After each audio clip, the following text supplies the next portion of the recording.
Ozone పొర అనేది చెప్పడానికి ముందర భూమి యొక్క సంగతి చెప్పుకోవాలి.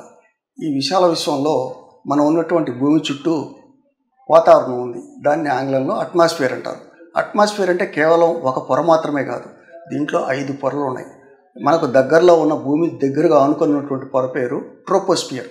దాని తర్వాత వచ్చేది స్ట్రాటోస్ఫియర్, దాని తర్వాత మీసోస్ఫియర్, తర్వాత థర్మోస్ఫియర్, తర్వాత ఎక్సోస్ఫియర్. ఎక్సోస్ఫియర్ తర్వాత మొత్తము వ్యాక్యూమ్ అంటే శూన్య ప్రదేశం ఉంటుంది. తర్వాత స్ట్రాటోస్ఫియర్లో వచ్చేసి ఓజోన్ పొర ఉంటుంది. ఓజోన్ పొర అంటే అదేమి వేరే విషయమే కాదు, ఆక్సిజన్ మాత్రమే. మనం పీల్చుకునే గాలిలో ఆక్సిజన్ ఉంటుందని తెలిసిందే. మన ప్రాణికోటికి ఆక్సిజన్ అవసరం.